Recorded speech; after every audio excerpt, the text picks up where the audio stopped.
We should be live. Let me double check, make sure we're actually live real quick. I want to thank everybody for watching this replay. We are live, it looks like, but give me a sec. Let me make sure you guys can hear the music. Hold on.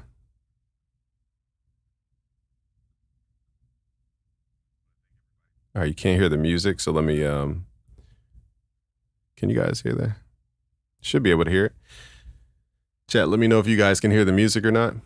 I don't hear it on my side. Hold on, let me pause this. I wonder why you guys can't hear the music. Let me think for a second. Why wouldn't you be able to hear this music?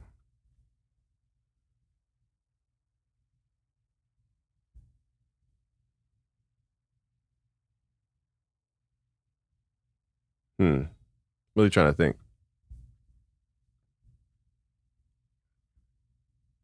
Dang, I can't hear the music. I guess it doesn't matter. The background music is kind of irrelevant here, but it would be nice if you guys could hear that music. So what I'll do is I'll just turn it back on this side. So give me a second, y'all. I just gotta do something real quick. Again, I don't know why the music's not piping through, but this should work now. I'll just mute this other mic for now. All right, now we should hear some music. Y'all hear that?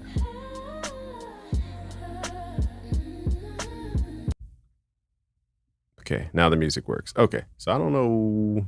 Wonder why I gotta test stream more often. All right, so let me do one more thing before we go live. So this will be a conversation around, man, so many AI tools dropped in the last week. We got Suno Studio. We got Sora 2 by OpenAI. We got Nano Banana embedded into Photoshop, which is a huge deal. We got, you name it. I'm just naming the things that we actually use. This isn't even all the AI tools. There's AI tools on the coding side that I'm not mentioning here, but Claude updates, Google updates, man, Mixboard came out for Google. So there's a lot of stuff to show you guys. And let me show you let me log into Mixboard actually. So Mixboard is a Google Labs product and it's really good. I'm gonna show you guys how I actually use it to generate product art that actually looks dope. All right, so yeah, there's a lot to show you guys.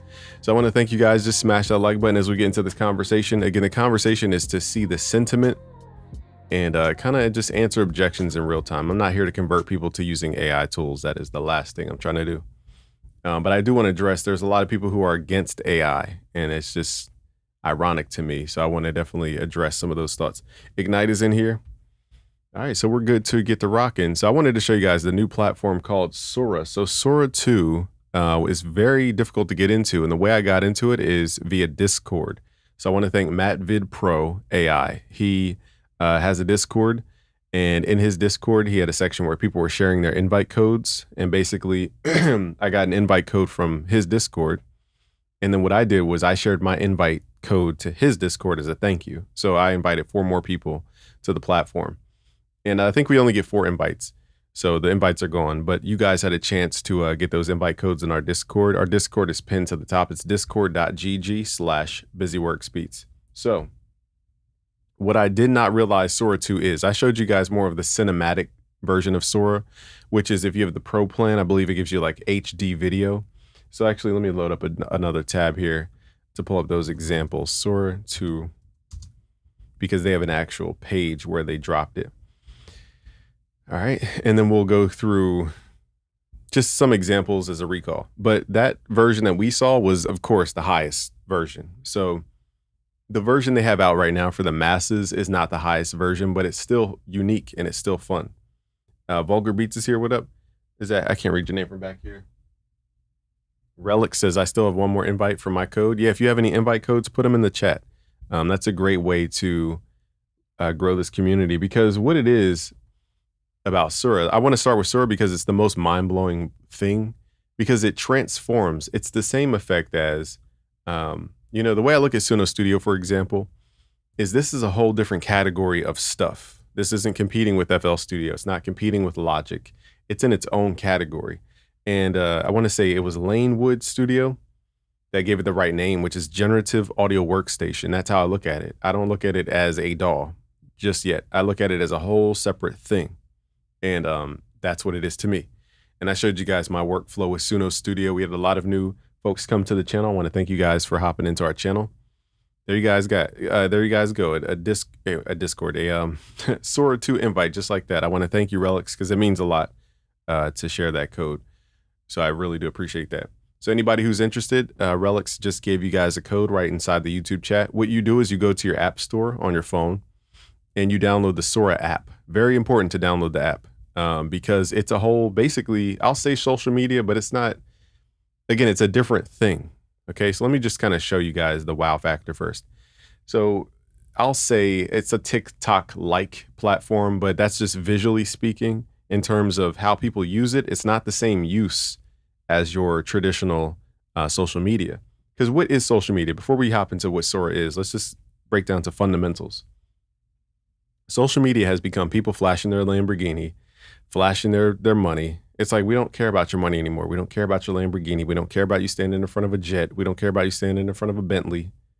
All that influencer kind of lifestyle marketing is dying because people realized it was all just rented and it was just a fantasy anyway.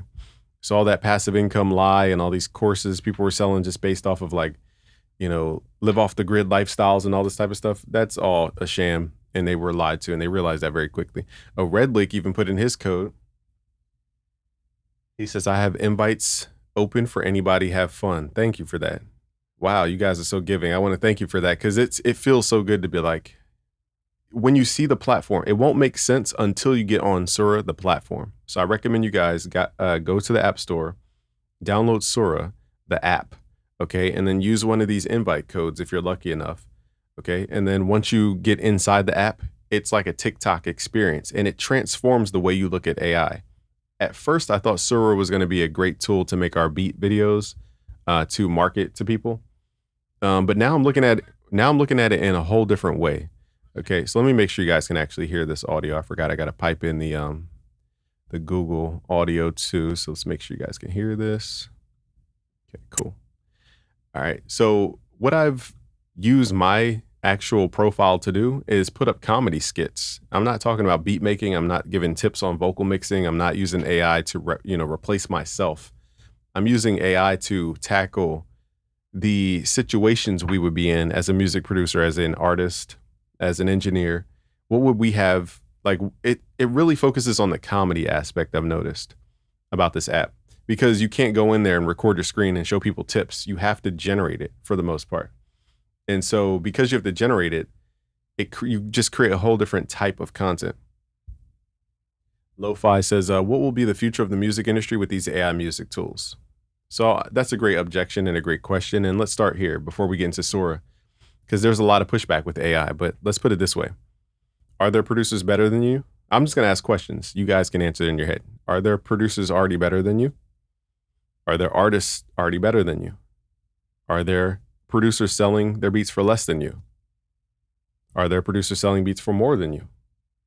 Are there producers who have made millions?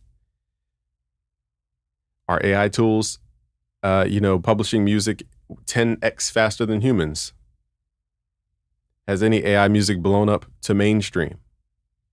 Like, these are questions that we have to ask because we have to dig to the core of what our fear is. Our fear is of the unknown. It's not of the actuality. Because in actuality, AI can generate 10 times faster, 10 times better, because there are people in the world better than us. So that was never music is not this competition where you're better, so everybody's going to listen to you. If that were the case, then jazz music would be the #1 on the Billboard. That's not the case. Music has never been a talent show in terms of skill. Again, if that were the case, we'd be listening to super aggressive guitar playing, that can arpeggiate at 132 beats per minute. But that's not what we're focused on. So music was never about how skilled you are. So think about where music started from. Music started from tribal ancestors. They didn't have FL Studio. They didn't have Pro Tools. They didn't have headphones. They didn't have monitor speakers. They just had people chanting, and that's usually how music started. Or they did rhythmic stuff when they put drums together by killing animals and stretching their hide to create instruments. But the first person probably just used their voice. That was the first instrument. Then you had people banging on stuff to make rhythm. So now you combine rhythm and people chanting or people singing or whatever they did. There was no auto-tune back then. There was no music lessons back then. And then somebody discovered the string and how you can divide a string to create different notes. And that's where musical instruments began. You know, the harpsichord, the piano, the guitar, the violin, all the instruments that were invented from the idea of a string divided. Now you're getting into harmonics and things that you cannot generate with the human voice. So now you create a lusher sound. And that's why orchestras were so popular back then. It's because for the first time, you could hear this evolved thing. So I'm looking at I'm looking at AI music as that evolved thing. You cannot naturally sing like a violin. Somebody had to create the violin for you to hear what a violin sounds like. It's not a natural thing. The string is natural, but the idea of a violin, a piano, guitar, those are not natural things. Horns, brass, flutes, that's a human-made product. Okay, so the same with AI. It's a human-made product that opens up a new level of creation. That's all I see it as. Is the human voice going away? No. Is the tribal effect going away? No. Is rhythm going away? No. Now, in modern days, music isn't even created for the purpose of just music. Music's actually created in the modern day for commerce.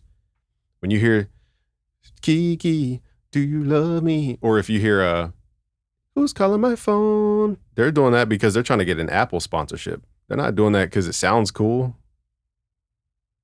It's about money at this point in time. How much music drives the money of society. So when the music conversation became about money, what drives the most money? Because when you say hit song, you actually mean which song can generate a lot of businesses money. That's all you mean. You don't actually mean which song sounds the best. You don't mean which song took the most time to make. It's not what you actually mean. Drake stuff. Who's an artist that has a hit, like Taylor Swift stuff? Name some artists in the chat real quick that I could call off. That are clearly in it for the commercial. Bruno Mars, 24 karat. Like, how many commercials have you heard that in? How many restaurants, how many stores have you heard that in? It's because it drives sales for their business. That is the main purpose for modern music. Okay, so now when you define music, what do you actually mean? Do you mean the craft of music? Do you mean the culture of the people? Or do you mean the commerce side? So AI to me is simply giving the people on the commerce side even more ability to get rid of the people under them, because it was never about the skill, the time, the effort. It was never about that. Even IP law, for example. Ed Sheeran, he's another pop star who has a massive reach. Like, IP law is a man-made thing. What's real? What is actual real assets? You go outside, there's a house out there. You defend your house with your sword. Therefore, it's real. It exists. Digital stuff is not actually real. It's ones and zeros that can be copied from one computer to the next infinitely. So what makes this real? What makes YouTube real? You know, it's ideas floating around. Now, they created a man-made system to regulate that, but is that a natural phenomenon to regulate ideas and knowledge? If that were the case, then you're actually saying that you want to be gatekept in this music industry. You want the knowledge to be hidden behind a wall, paywall. That's what you're basically saying. If you want your ideas to be protected in terms of your music property, then you have to consider knowledge also property. So now we're really gatekeeping. So it's like, I think the people who are against AI are actually supporting the monopolies of the music industry. They want to gatekeep. They want to keep the music industry powerful, because who are the music industry top 3 companies? Sony, Universal, and Warner going after? They're going after companies like Suno, which I'm not sitting here dying on the Suno hill. I'm just telling you guys. They're going after companies like Suno, Udio. Why? Because they want control of the money. It has nothing to do with the care of artists. Oh, and the ethics of the AI. It has nothing to do with that. They want to control it because if they control it, they'll make the money. That's it. It's mob rule. They want a monopoly. If they can't. So basically, when you guys are going against a Suno and a Udio, you're actually making the music industry 3 companies more monopolized and harder to get into, gatekeeping. So it's like, what? I just don't understand why people are fighting so hard against it when you're actually creating your own prison in that case. Ariana Grande, another major artist. So great question, Lo-Fi. That is my perspective on it. I'm sure I'll tap into more perspectives, but I want to show you guys what Sora 2 has been, what Suno Studio is, mix board, all this really cool stuff. I want you guys to use it and, you know, when people, man, there's so many things I can get into. I don't want to create a debate here. Yo, what's up, bro? I love your videos so much. Thank you, Velocity. It's Sora by OpenAI on the App Store, only for iPhone. Oh, it's only for iPhone. Okay, I didn't know that. So my apologies. Only iPhone members can get that. You can use a browser too, yes. Because you can create landscape on the browser. I think it only does vertical on the phone. I never see notifications for your lives recently. Could be my phone. Thank you. Like and subscribe. I think it's other things, but I won't say anything. Dwayne says, I really thought that I could upload my voice memo and it could use my voice and make a beat around it. You can, however, I'll show you. Just remind me, Dwayne. You can do that. But if you don't like your voice memo, it's not going to like magically make it sound better with auto-tune and all this. Okay. So first tool I want to show you though is Sora, because this transformed the way I look at AI video. Again, my initial thought of AI video was that I would use it for beat making videos and just small little B-roll, but there's an actual social media idea built around this. So if you guys go to the Sora app, it looks way cleaner than this. I'm just showing you guys the website so you can actually see it. So you'll start noticing themes. There's a lot of mainstream characters used, which just reinforces the fact that you guys have to build your personal brand, because the stuff they create on here is built around an existing brand, like SpongeBob, like Family Guy, like Sam Altman. He has a personal brand, like, you know, you name it. That's just getting more powerful, because when you tell AI to create something, chances are you want to create it in the style of something else.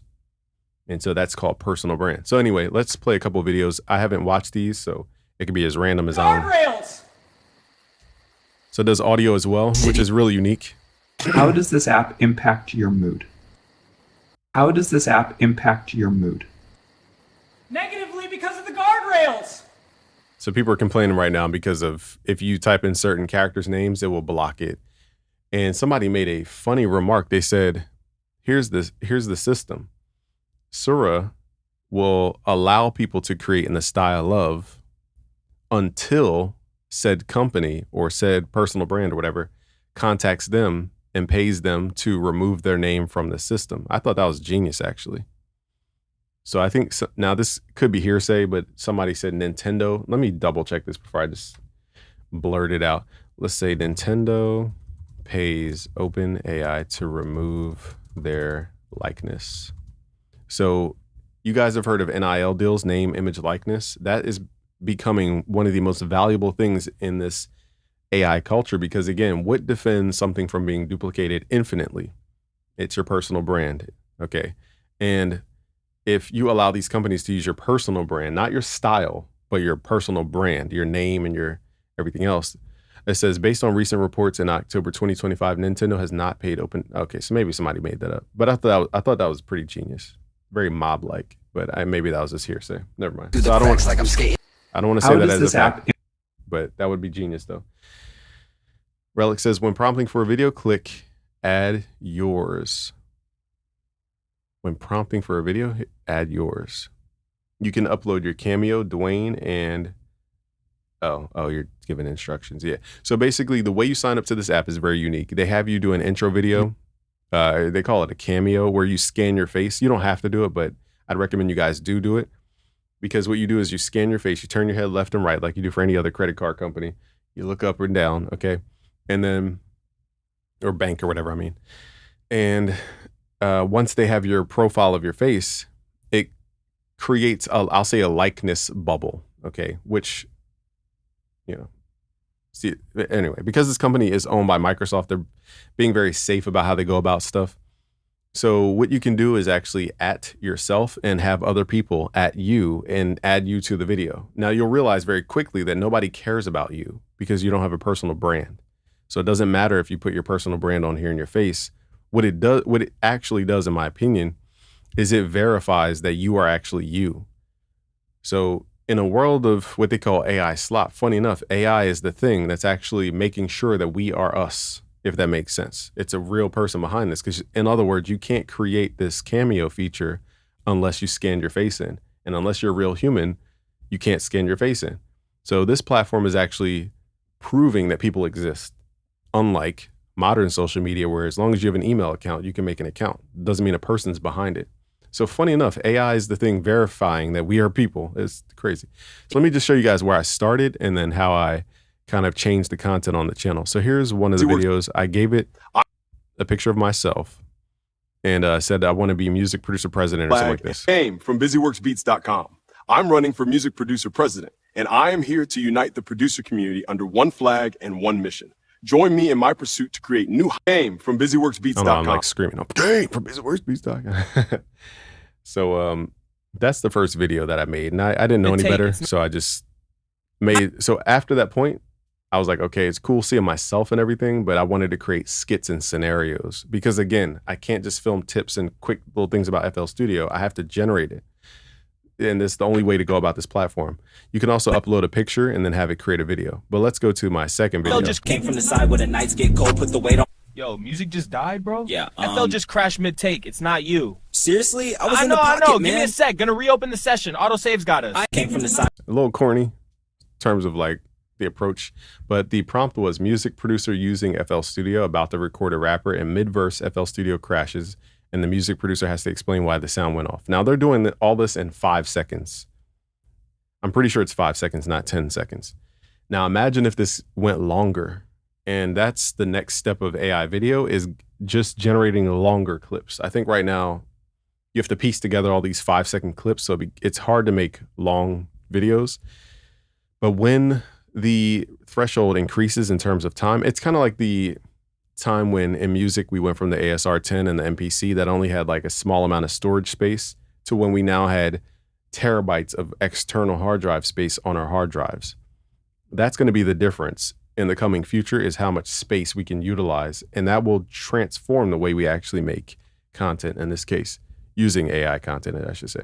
Now people call it AI slop, but these are my ideas, and I'll even show you where I actually create my own comedy skit using my own actual joke. So it's not just me typing in, hey, I want a music producer in a studio and go. It's actually me giving a comedian an actual joke that he has to deliver. And it shows the humanness behind the content. Here's another dumb one that I created about a music producer in a studio. And then the audio goes off and he farts in the studio. Yeah, look, I'm built for the pressure, still leveling. You good? My bad, bro. Taco truck. Right. Let's run it back from the top. A little corny the way it delivered it, but the idea is kind of funny. I said top music producer in the studio mixing, and the rapper farts while recording their verse, and they cut the music off with an awkward silence. Now, it didn't exactly give me that, but it looks pretty realistic. The console looks real. The watch looks real. The computer looks real. That actually looks like Ableton. It looks like a Neumann mic. You know, they're getting the realism part down, and this is not even their highest quality stuff in terms of fidelity in the image. Reaching for a light that Now, another kind of theme I noticed on this platform is people having the CEO, Sam Altman, do different stuff. So I had him basically as I said, Sam Altman starts a record label and judges new artists like American Idol. He has a cigar and a fedora.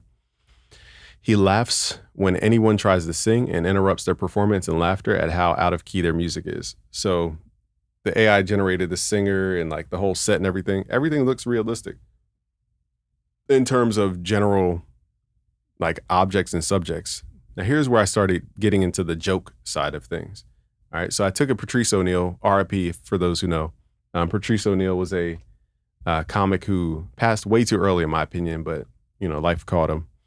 And he was just the funniest person on planet Earth, like the funniest person I've ever listened to ever. And man, so just RIP Patrice O'Neal.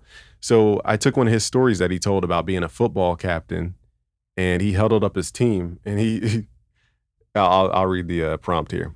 So it says, Patrice O'Neal, who was in high school at the time, is a captain of his high school football team. And during a huddle, he gives a speech. He says, all right, fellas, they might have tricked us, but we're gonna give them a treat or something like that. I forget exactly the story. And then I said, and then there's an awkward silence. All right, so let's hear the audio. All right, fellas. They might have tricked us, but we're going to give them a treat.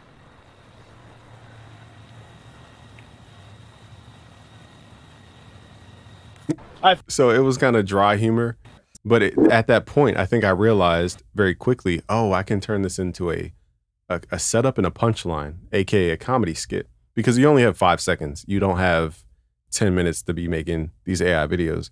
You said it currently generates 10 seconds. Okay, so I was incorrect. 10 seconds is the actual length. All right, so let's open up. Here's where I started developing my comedic approach to this platform. And I think really this is what the platform is built around, is comedy. And it made me reimagine, like, what is social media? What actually is social media? Once people are done with the Lambo talk, you know, it is kind of like tips on your craft, in this case, FL Studio tips and all this type of stuff. So there's value in education. There's less value in lifestyle stuff, flashy stuff, but people still buy into it because they're just buying lottery tickets. But then I realized very quickly, social media is to connect with other people. And the way we connect with other people is common themes of conversations. That's how we generally connect with a greater group of people. It's like, what are the people talking about today? And we all talk about it. And comedy is a great way to talk about things in a very lighthearted way. So that's what this channel on Sura has turned into, my profile on Sura. So I stepped into my wanting to be a stand-up comedian bag. I said, one day I'm going to do stand-up, but not yet. Not like as a profession. I'm just for fun. And I wanted to be, so basically this is my inner stand-up comedian coming out. So I wrote a whole little joke here. I said, Patrice O'Neal, stand-up comedy at the Cellar Comedy Club, which is, I believe, in New York, makes a joke. And I said, here's the joke. I said, I used to think every black person was my cousin. I said, what's up? What's up, cuz? And then you got to like add in the stutters because it makes it funnier. It says, how you doing? How's the fam? And they just keep walking. All right, so here's the delivery of my joke. So. I used to think every black person was my cousin. I'd be like, what's up? What's up, cuz? How you doing? How's the fam? And they just kept walking, so.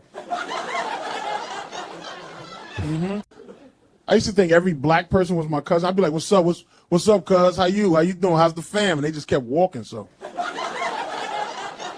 Just imagine, because so the joke there is basically black people call each other cuz even though we're not related. So the joke is like literally believing that every person is your cousin and getting offended when they keep walking because they're not your actual family. That's the joke.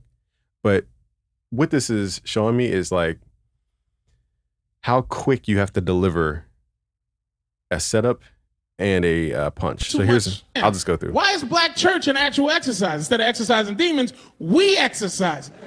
I'm too fat for this, man. Jumping up and down, doing leg lifts is too much for me. Man, why is black church an actual exercise? Instead of exercising demons, we exercise. I'm too fat for this, man. Jumping up and down, doing leg lifts is too much for me. Man. That seems like 5 seconds of video. It doesn't seem like 10 seconds. Pretty sure it's 5 seconds of video. But regardless, the joke is there's a double entendre. Exercise in the religious terms means to usually remove a demon from somebody. So I flipped that word and I said, why is black church an actual exercise? I said, instead of exercising demons, we exercising, because black church is known to be upbeat. Oh, Lord. Like it's a whole exercise. You got to stand up, sit down, stand up, sit down. And I said, because my character in this case is the Patrice O'Neal avatar, it says, I'm too fat for this. Jumping up and down, doing leg lifts is just too much for me. So again, the cool part is seeing Sora deliver my actual joke in the style of a Patrice O'Neal. So it's not like, what am I trying to say here? Patrice O'Neal as the avatar is the shell, but my joke is the energy behind the shell. Okay. And I think people are fighting AI thinking that you just type in Patrice O'Neal tells joke on stage. Like that's not giving the thing the punch, if that makes sense. So that's, I think, is the line in what separates people just generating stuff from people who are generating with an intent. The same way people go into FL Studio and just click around until they come up with a melody versus people who go into FL Studio with an actual song idea. That is the difference that we're talking about here. So if we are battling AI about intent in terms of people having an intent to create something, we need to go all the way back to why are people opening up FL Studio to begin with? Do they have an idea? Are they just clicking the melodies randomly? Because if that's the case, then you have to also negate your argument for people who just go on Sura and type in, make me a beat or make me whatever. Because now the battle is not about the platform or the tool to do it. The battle is about, do people have intent with their creation? And that is the actual argument that I think people are actually trying to make. And, then you're getting into the intent of creation itself. So, and then we get into esoteric stuff. So it can also do videos. So it took my face and I said, put me in a Lamborghini in front of this big house. And Yo, I'm in the Urus right now, parked out front the spot. Look at this sunlight hitting, man. People keep asking how I did it. Knowledge is power. Not vibes, not luck, knowledge. The more you learn, the more doors open. Yo, I'm in the Urus. So it did make me look weird a little bit, but it looks like a real car. It looks like a real house. The lighting and the physics are crazy. Now, I'm not doing anything spectacular in that video. And before I continue on to my little comedy, if anybody has an invite code, throw it in the chat. And as a thank you, offer your, like when you get on the platform, use your invite code in the chat. Help somebody else out.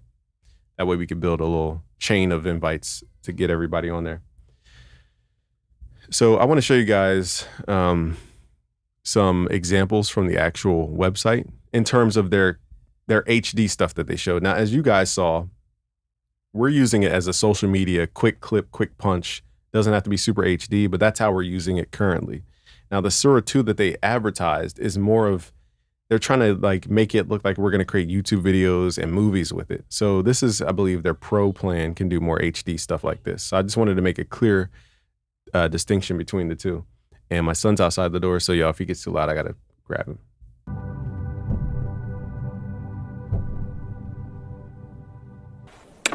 One year ago, Sora 1 redefined what was possible with moving images. Today, we're announcing the Sora app, powered by the all-new Sora 2. Alright, so now it's playing, so it adds the music and the sound. Powerful imagination engine ever built. So let me pause it here because, And it's you know, previously what people were using was Google VO3. Google VO3 would create the visual and the audio. But the problem with the audio with Google VO3 was that, and let me make sure you guys can hear the audio, right? Let me just double check before I just do this whole segment. Let me just triple double check that you guys can actually hear that. You should be able to hear. Google VO3 would create the visual media, quick clip, quick punch. Hold on, y'all. Doesn't have to be super HD, but they're pro. Okay, you guys can't hear it. I was just making sure before I just hit play, and then you guys can't even hear it. Okay. So the previous thing that kind of people relied on was Google VO3. It can create really good visuals, and it had accurate physics to a degree. And also it did audio, which was the unique thing, is that it did audio. Okay. So what am I trying to say here? The audio problem with Google VO3 was that it sounded like it was coming through a telephone. It was like this. It was like, hey, Sarah, have you seen the news today? It was very telephonic sounding, and it just didn't have a realism to it.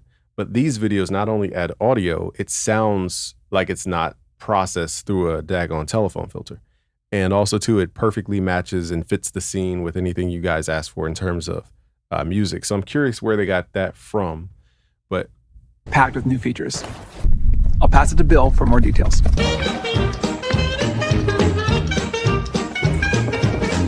Now every video comes with sound.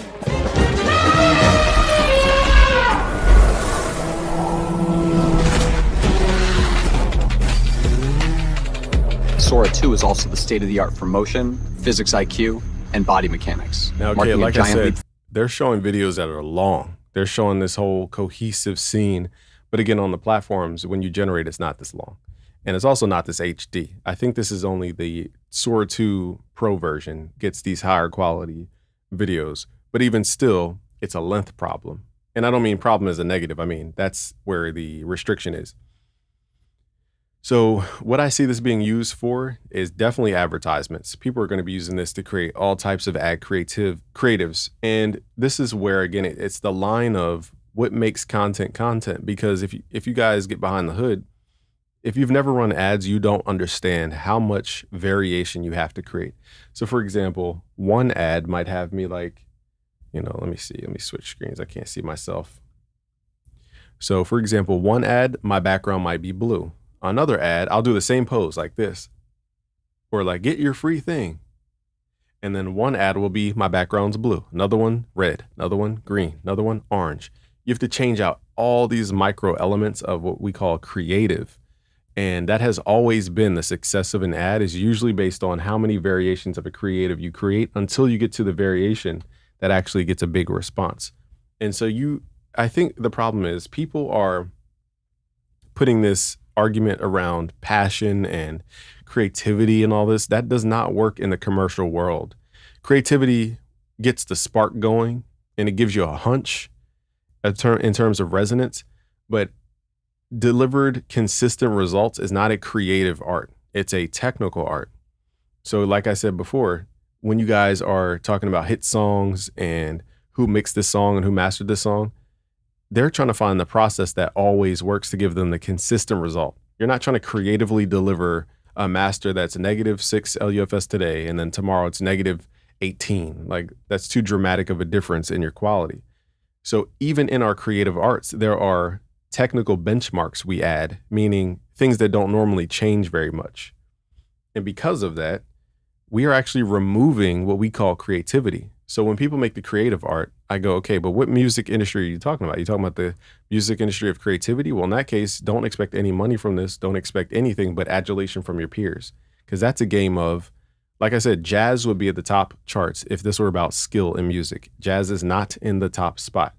Because if it was just about skilled musicians and people who can create the greatest ideas, why is Drake charting? Why is Lil Baby charting? Why is mumble rap charting at all? Because it has nothing to do with the creative art.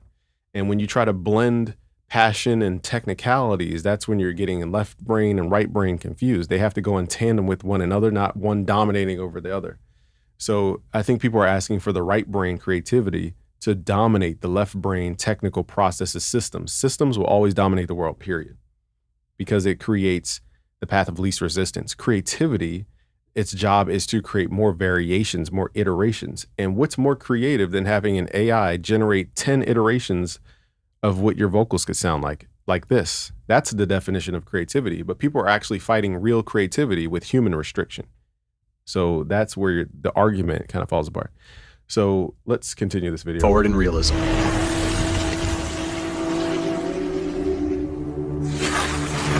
So I was saying real quick is that when you make ads, okay, you are aiming for different creatives, okay? And quickly you realize the ad is not this like, how many ideas can I come up with? It's like, how many variations can I change until I get to the thing that actually works?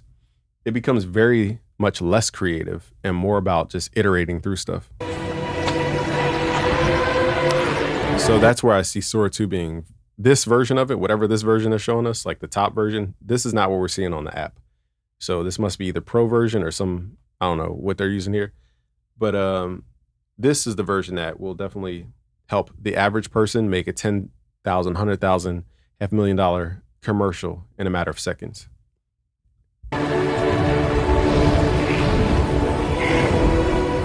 So what I'm saying is, to wrap up my thoughts, because the average person can create the best commercials in the world for pennies on the dollar, now it's about ideas. Which idea resonates the most? That's why when I play Suno Studio, people make music on there. People play music from our Discord.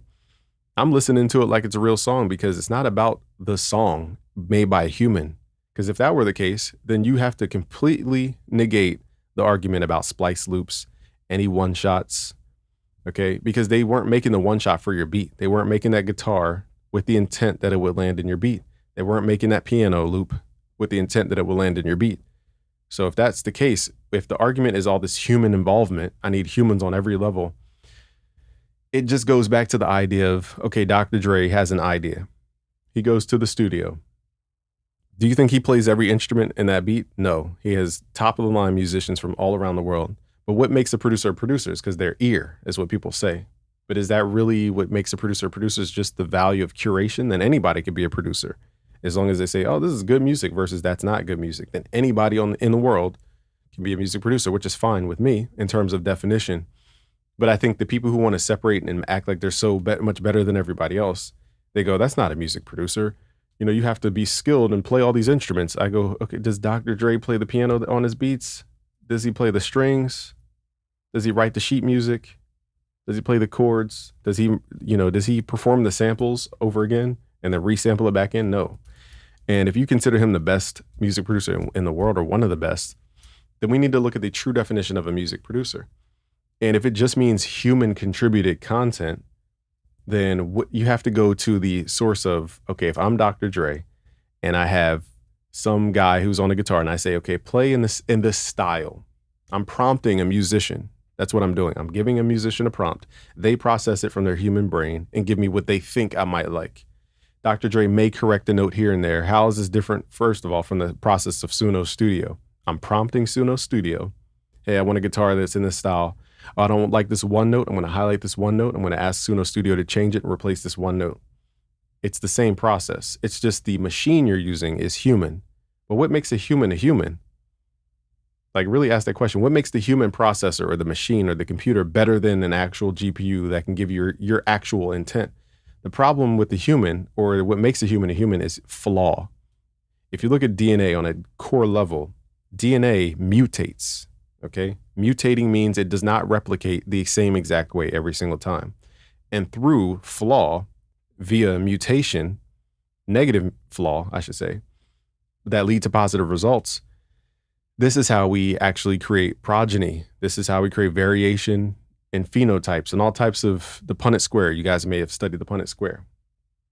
Okay, this is what creates evolution, I'll say, is actually mutation, meaning doing stuff wrong creates the next level of stuff. So can't we apply this to AI? Doing something wrong that people think is so wrong is actually the thing to level us up. But what makes a human, going back to that, is somebody doing something incorrectly, whether singing out of key, playing the guitar a little late on certain parts, giving it that human timing. All that is flaw, technically speaking. But what happens if that flaw can be duplicated in another machine? The pattern that you think is so human can be duplicated because it's studied to the microscopic, even something below a tick or a sample. It can be studied deeper than that on a computer level. The computer can give me more humanness than a human can. And I'm being theoretic here because it hasn't been delivered just yet. But once that machine can match the machine of a human, what makes a human a human? Okay, it all comes down to who has the intent behind the actual generation. So we're talking about intent at the end of the day. And if somebody had an intent to create a movie that looked exactly like this dragon flying around, then that is humanness to its highest degree. We're just using whatever tool to get there. So it's about intent. You cannot tell me people have more intent dragging a splice loop in, drawing some drums in and calling it a beat, a tight beat, and calling that intent. They didn't even have the intent of the melody.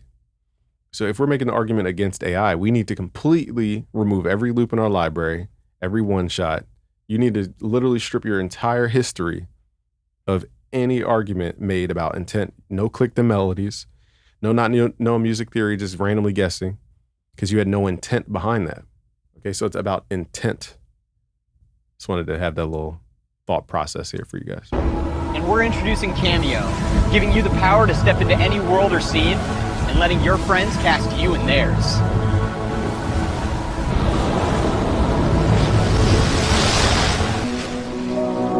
So right now they're showing clips from just different styles of film. On the path to AGI, the gains from cinematic film to like claymation type stuff to, so this is like merging realism with claymation. So it's showing you can merge styles. 2, 3, 4.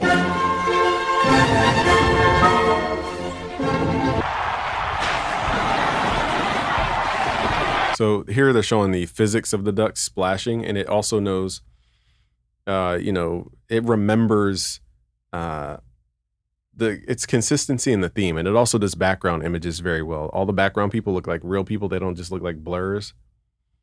So it's showing off a lot of things in Sora 2.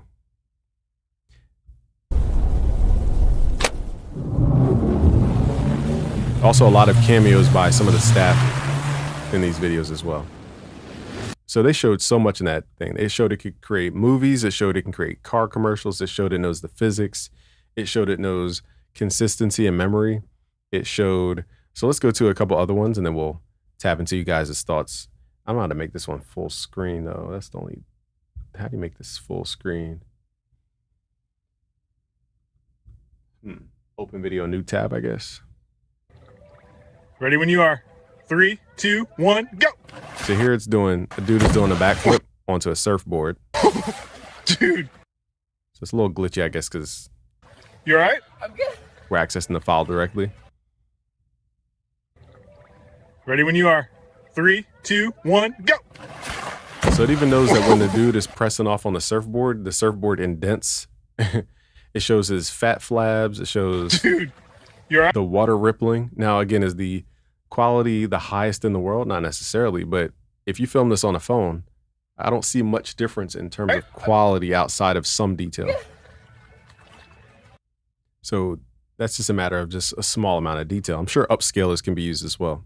What up, Gematria? We got Rocket Beats in here. We got Justin here, Dollars here. It's sort of invite only. Yeah, you got to get an invite code from the chat. So chat, if you do have an invite code, please share it. And then in return, whoever got the invite code, when you're on the platform, share your invite code. Rocket Beats says, do you think it will be possible to be an online music producer, entrepreneur in the future? And you think AI will replace the beat store? So hopefully you're hearing what I'm saying is that the game is intent. And what is a personal brand outside of intent? You set a mission to create a storyline. It's an intentful sequence of actions. That's what people are buying into. So if you're just throwing up loops mashed together with no intent, I mean, maybe you can get lucky, but ultimately what resonates with people is intent. So I'm not telling you that beat selling will go away. Who is buying beats to begin with? Like, really get to the core of these questions. This is why I hate the, not you guys, but I hate when people come online and they're demonizing AI and they're saying how Suno is the devil and we need to fight against Suno and because it's replacing Q. It's just like, what argument are they making outside of the fact that they're just ignorant in what they're talking about? And people are going to say the argument is about theft. If you really want to go down that rabbit hole, there's 1,000 things music producers have done in terms of likeness or using somebody else's likeness. Anytime you use a type beat, that's somebody's likeness. If you ever pirated a plugin, you're using somebody's software that is not licensed. Anytime you're using a one shot from a drum break that you're not crediting the actual drummer or the snare drum developer at that point in time and the manufacturer of the snare drum, you're already hypocritic in your argument. So again, like this always goes down to one layer beneath. And again, we're all hypocrites. I don't think that's the point here. But when people, associate theft with this music thing, it comes down to the music idea, the human idea of copyrights and intellectual property. That's a human-made thing. Digital stuff technically exists all the time. We're pulling it from the ether. What exists outside is a house, a car. Those are physical things. And if somebody tries to remove those things from your house, then it's physical. You can get physical. There's physical consequence. Digital stuff, it can be copied from this computer to that computer over there. So what makes it, I'll even say what makes it even real in that case. But I'm not fighting about the definition of IP. But when people say that AI is stealing because it's training on somebody else, I'm going, okay, how did you learn how to make beats? If you watched any tutorials in your life, then you learn from somebody else.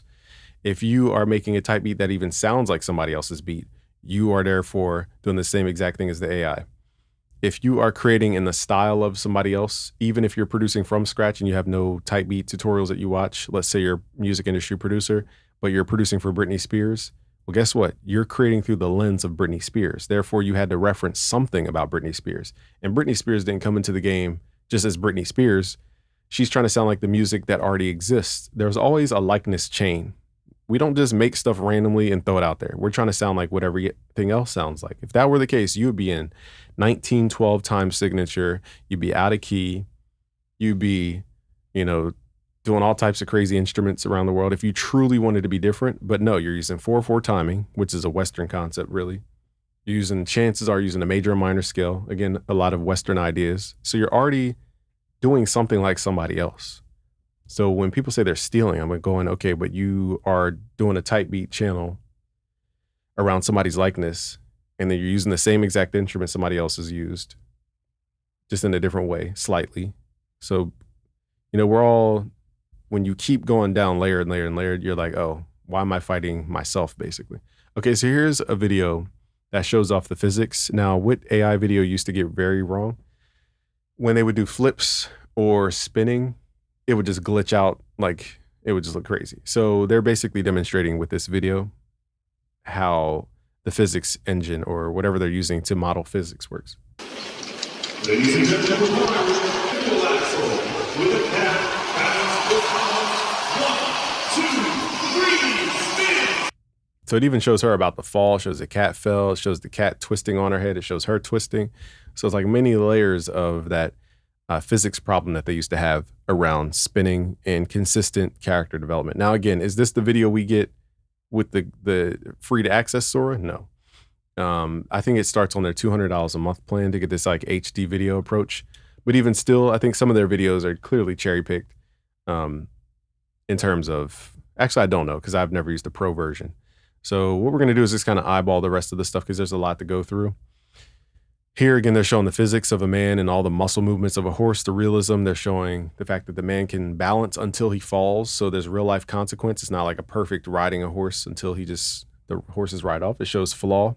And like I said earlier, what is human flaw? You know, it's a sequence of events done probabilistically wrong, or I'll say wrong, not in a predictable sequence. Rocket Beats says, completely agree, but the question is if anyone would buy beats from humans if AI can make 500 for $5. Oh, I meant to address that question too, which is the future of beat selling. So I meant to ask the question, and I missed your second question too, my bad. Oh no, you asked that question. So, but what are people buying when they're buying beats? Firstly, anytime, let me put it this way. Let's go full screen with this one. Pull up your chat on the side here. Let me copy the URL. Give me a second, y'all. I got to copy this thing and paste. But what are people actually buying? Because I heard an interview with Mixbus TV, shout out to Mixbus TV, and Panorama Mastering. And he was, I'm paraphrasing, but they were basically making the argument that, and I say they because I'm roughly paraphrasing, Panorama was making the argument that people are buying services from mixing and mastering engineers because there's taste and there's human judgment and all these different things, which is true. There's a certain mastery that comes with music production. But also too, it's like, put it this way. Who's a famous, what's his name? Sergio, wait, what's that guy's name, man? Sergio mixing engineer. I don't know why I'm going blank on his name for some reason. Or Serban, not Sergio, my bad. Serban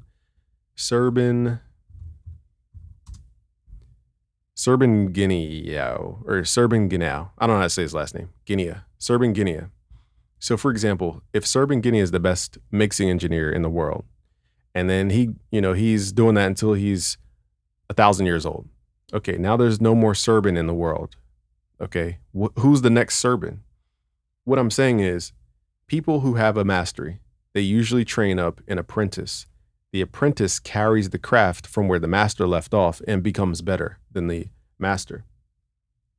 So if this industry is all gate kept and nobody wants to share knowledge and the apprenticeship is not the same, then isn't the obligation of the human society in that case, or the music society, to duplicate that person's likeness, their knowledge, their mastery, their timing, their expertise into some kind of machine, some backup machine, so that when the apprentice is ready, they could take the ball and move it forward. Because AI currently only trains on what some human has already done. Until, and this is where people get it twisted when it comes to AI training. That's why I said the conversation is so nuanced. It's not just that AI listens to a lot of music and it just copies whatever it hears on the radio. That's true to a degree in terms of norms and patterns. What the machine is looking for is patterns. That's ultimately what it's studying, is patterns. So that's what it's calculating.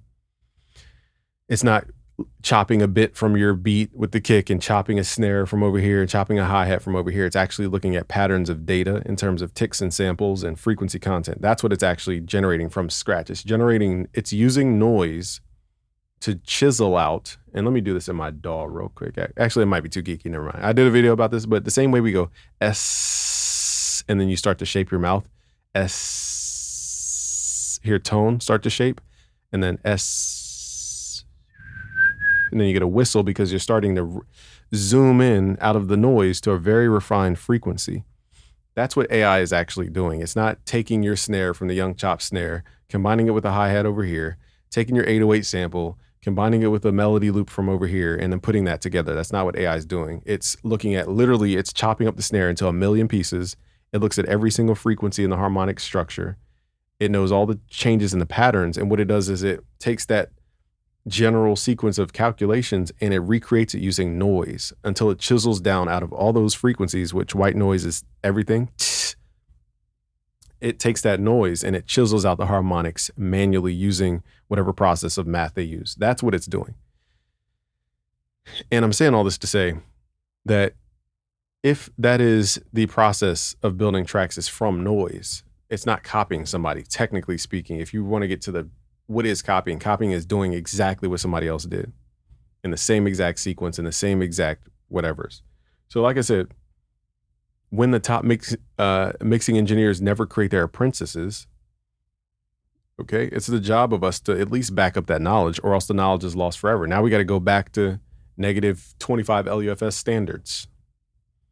So I guess what I'm trying to say ultimately is when people are fighting this thing about AI and what humans are versus AI and AI is just whatever, you know, they can have their own personal opinion. I'm not here to sway people. I just find it a little, how to word this properly.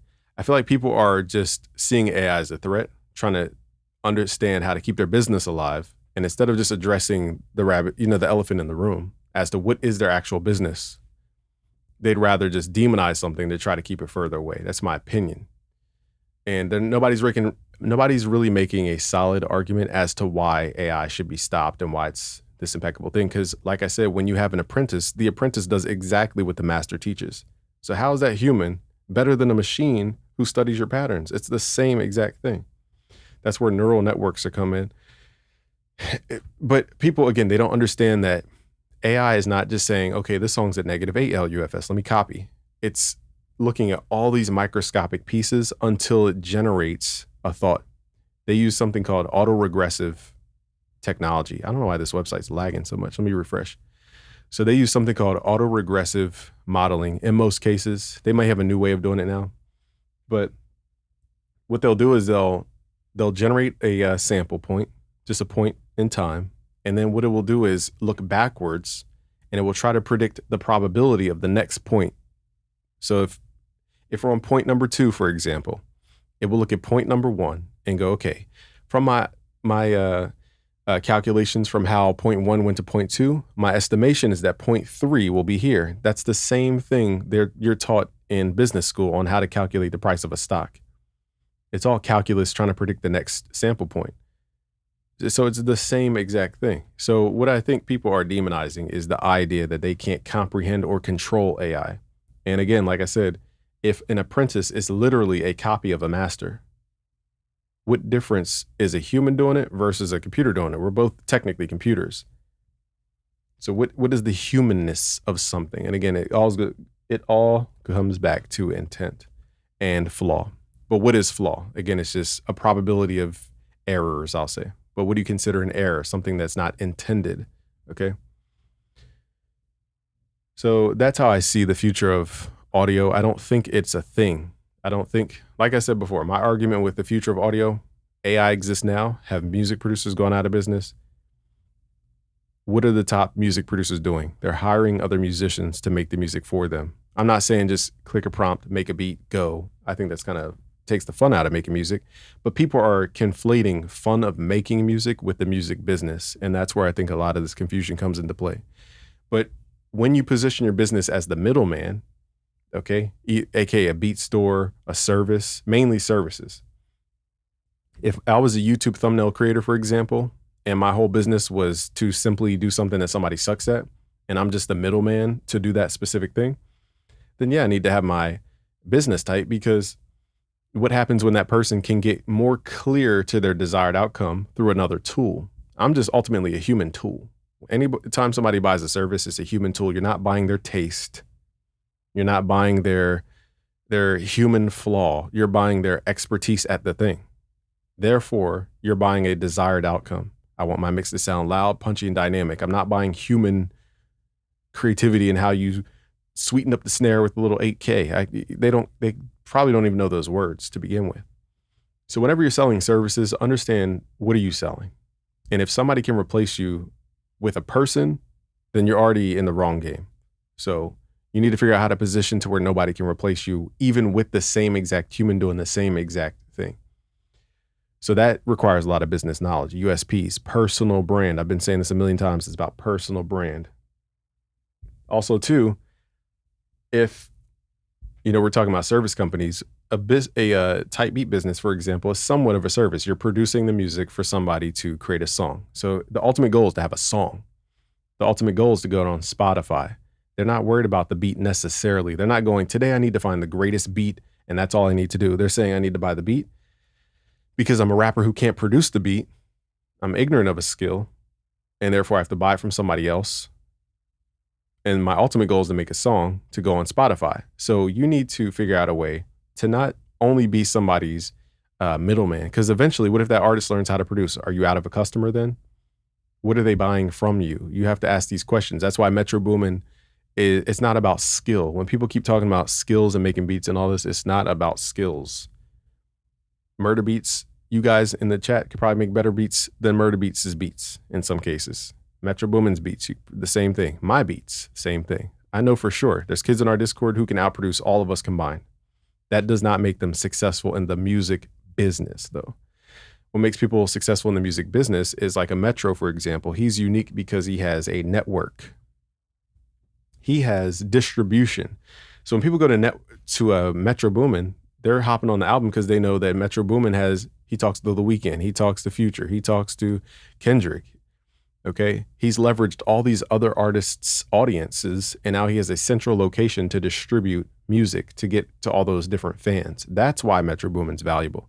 He's way more than just making the music. He's also the media company in that case. He's the distribution. You need to create your own form of distribution. You need to get customers who are ready to align with either your product or somebody else's product in a specific niche, I'll say. I don't mean niche down too specific. I just mean you need to be in a category of something. Like, for example, you're not going to sell, life insurance on your beat channel. Okay, it's just two different things. So I think that's my argument for the future of music production. It has nothing to do with the actual technical ability to do something, because at the end of the day, we're trying to come closer back to intent. And the only time an artist is going out of their way to buy a beat from a producer is because they can't make the beat. Okay, so who created the intent? Was it the producer? Because that's what made a Timbaland back in the day. He gave Aaliyah lyrics and vibes, and he created an Aaliyah. That was his intent, but it was the producer's intent. Okay, and he had to lift up his own artists. Same with R. Kelly, same with, I'm trying to think of other producers who really developed. Jermaine Dupri, I'm sure there's a billion other, Dr. Dre. He made 50 Cent, Eminem. Okay, so what I'm saying is there's a difference between, it all comes down to intent at the end of the day, okay? And there are tools to get us closer to our desired outcome. Now, if you want to be somebody's tool, literally as a service, as a middleman, then you need to understand that your tool can be replaced if you don't upgrade the tool to be better and faster and whatever. But ultimately, you need to say, even though you can use a different wrench, you have to tie a story to the wrench, a nostalgia to the wrench, a reason why they have a bond to the wrench, so that they're not just going to change it out for the next wrench. Okay, that's kind of what commerce is about. It's called social intercourse. If you look at the actual etymology of commerce, it means social intercourse. That's what it means. So the only time money exchanges is via social bonds. You have to create a bond to create a channel, we call it, of energy to go back and forth. Okay, so ask this question. Here's my final question, I guess back to you, Rocket, is this: why are they developing so many AI tools? Why don't they have AI sell to AI? Wouldn't it make $1 gazillion? It's because they're trying to transact with humans. And then you have to ask, why are humans so important in this conversation? If we can have robots, AI, algorithms, what is the value of a human in this case? Okay, why are humans always the target? It's because humans have the money to spend. Humans actually care about. Humans actually interact in this physical world with all the inventions somebody else created. So you need to position around why we actually transact with humans to begin with. But again, always remember these AI tools are built for humans. They're not built to just train AI for its AI's sake. Okay. Kaz Vision says, I'm not a master by any means, but when I was producing, my rule was share what I learned. Oh, I read that weird. Okay. He said, I'm not a master, but when I was producing, my rule was to share what I learned for free. But skills I invested in learning, I kept that to myself, as you should. I think the Bible even says don't feed, or maybe I'm adding this to the Bible, I don't know. But don't feed your pearls to swine. Meaning, even if you put out the greatest information, the greatest product, there's going to be people who are going to scoff at it and criticize it to death because they don't even understand what you're actually saying. So it's for your own benefit sometimes not to give out information to people who are not ready. Would you give $1 million to a 7-year-old right now? No. They're going to burn it and blow it and destroy the world with it. So it's more destructive to give certain advice, certain tips, certain information to people who are not ready. You can take, let's say, you can take influence and make them your own. Exactly. So if the computer does the same thing, I don't see the argument between humans and what the AI is doing. Again, it comes back to money. People are worried about it's a threat to their money. But now you got to address, okay, if you're making music for the money, then let's talk about money stuff, not music stuff, because that's not even what drives the money stuff. This AI just makes the process faster. It feels like they use the same models a lot of the time. I imagine it will get a lot better faster. I still do music on my own, but the video aspect for like music videos. Oh yeah, true. I think that's a great use for this too. It's over for all pillars of art. Time to pivot. I wouldn't say, no. What I'm trying to say to you guys is this. What separates Van Gogh from the Fiverr artist? They're both artists. They're humans. They're both making art. Even if the Fiverr artist is as skilled as a Van Gogh. What separates Van Gogh from somebody on Fiverr who just does the same type of paintings? It has nothing to do with the craft. Has nothing to do with them being human. It has to do with the intent. Van Gogh's intent was to create a painting that magnetized the world and was spectacular, magnificent for whatever royalty I'm sure they painted for. He was not a serviceman. I think that's what people can't comprehend, is the service people are doing it from somebody else's intent. Van Gogh is putting it out himself. He's the creator and the receiver of that intent in this case. The person who's on Fiverr received intent from another source. They ran it through their processing and then they output whatever comes out from that. But it was never their intent. So we're moving into a world where you are the creator. It's called the creator economy. You are the creator and you use different tools to create your intent in this ecosystem of stuff. That's where we're moving to. There's no more middleman. The middle class has even been evaporated in America. And the whole middle class was the same exact purpose. It's to get the intent of a CEO to actually be distributed to the customers. Why do you think DIY and direct to consumer is becoming a thing now? It's because the middlemen are being wiped out. There's systems to replicate them. Like I said this before, in our phones, we have predictive text. That's AI. Anytime you guys post on YouTube or Instagram, you're posting to an AI algorithm. Anytime you are on Xbox playing Call of Duty against zombies, that's AI. Anytime, I'm trying to really think of all the different applications of AI. Anytime you talk to Siri, well, that's clearly AI. So we already use AI. So why is it now that it applies to music? Now everybody wants to revolt against this thing. We've been using it our whole lives. Then people say it's about the ethics. It's because it was trained on stolen music. But like I said before, AI looks at patterns. It takes noise and it applies pattern recognition to the noise until it generates from scratch. It's not sampling your snare and putting that into a beat with another hi-hat and sampling your 808 bass. In fact, producers are doing more sampling and things that aren't attributed to the creator than the actual AI. Nobody's sound designing their kicks from scratch every single beat. So we humans are actually more a villain to ourselves than the actual machines we're using. These are just my thoughts. I'm not pushing AI on other people. I'm just letting you guys know there's a lot of fallacies in our thought process. Intent equals brand. All clothing is pretty much the same, but people still covet Gucci and Armani and Dior and Amari. And, also too, that comes with association of social status, meaning when I buy that Gucci belt, I'm going to raise up in social status, which means I now have more options to mate because it's a wealth signal to say I have excess income to expend on an arbitrary item. And the suitors in your orbit are looking for men with resources. Therefore, you buying that Gucci belt has nothing to do with Gucci, the brand. It has to actually do with your desired outcome to proliferate your genes with progeny, to continue your genetics. This is called fitness of genes.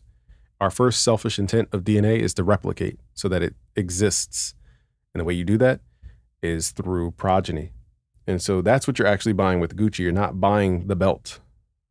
You're not buying Armani jeans. You're actually buying the ability to mate with somebody.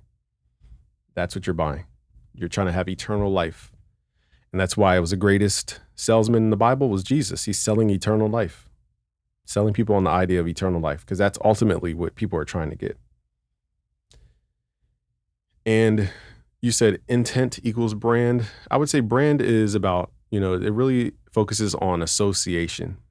Gucci is associated with royalty and wealthy folks and cool kids. And then everybody who's not cool wants to be a cool kid. They want to transform from being a lame to a cool kid. So they say, once I get this Gucci belt, like I saw the cool kid have on, then I'll be treated like that cool kid because he has more options than me, because he was on the football team and I'm not 6 foot tall, but I can buy a Gucci belt because that's what we have in common.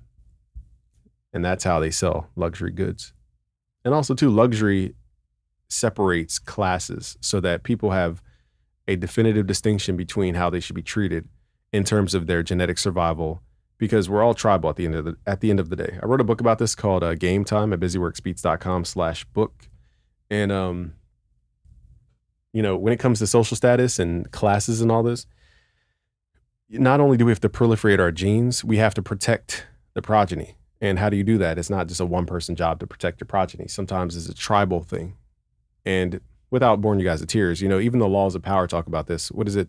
The man that outshines the master or something like this is you're going to be a target or whatever. So some of the most powerful people, they try to blend in. All the wealthy people in society, they don't have the flashiest cars in the world. Maybe they do, but they don't. In public, they'll wear really torn clothes to make it look like they're just an average Joe most of the time. And that's because they know that if you stand out too much, the crowd who is not in that social class will actually target you to take you down. Hence Diddy, hence, what's his name? Shannon Sharp, hence Bill Cosby, hence, you name it. I can name 1,000 people they've targeted. Ty Lopez currently, they're targeting him because he stood out too much. So if you don't fit in, they're going to try to pull you down. Gene says, sup busy, I followed your method and a Johnny Guitar Watson style sample and flipped it and sent it out, and I'll possibly get a placement from an artist signed to Warner Music Group. You talking about Suno Studio? Use that method? Shout out to Gene. That's dope. Made in Suno. Okay, he says made in Suno. I'll tell you guys this. It's that West Coast beat I made. Let me see if I can pull it up. Let me see. Where is it at? So, is it this one? Oh, wait, the volume's down. Duh. No, that's not it. I made a West Coast beat. I don't know where I put it, though. Hold on, let me see if I can. Was it this one?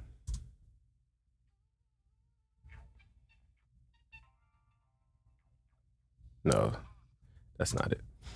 Well, I forget where I put it, but let me see if this is. No, it's not that one. But it goes dun dun dun dun dun dun dun. Let me pull it up because it's gonna drive me crazy. All right, so now I'm gonna log into Suno Studio because I forgot where the heck I put the file. But let me find it. Let me see if I can find it here. If I can't find it, I'm not gonna trip because I don't remember where the heck I put it. I think it was this one. Boom, boom, boom, boom, boom, boom. I be rapping 5, but no, that's not it. Darn it. To the ivory towers, got the dog in my bone. Man, I don't know where I put it. I should have marked it. But there was a beat that I made. It was in the style of Snoop Dogg. I'll just play the original beat because I don't have time to be trying to figure out where I put it. Hold up, y'all. Just give me a second to load this up. I think it was in my Logic folder. This is why you should always back up your projects. Always back up every single beat. Stem them out just in case. And then back it up on cloud storage. All right, here is the original beat.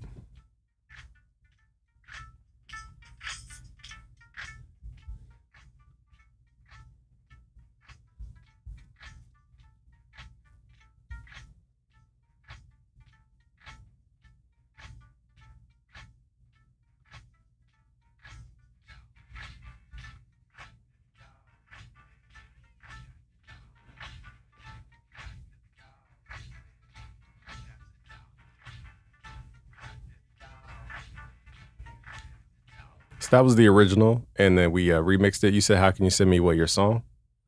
If you put it in Discord, I really don't answer emails with the audio in them.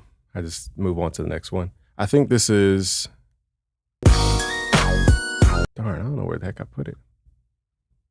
But it's one of these Suno studio sessions. But long story short, that beat that I flipped into AI, here it is, Dogging Me, here it is. I think I found it. So here's the covered version that we did. It was an AI process of back and forth and back and forth.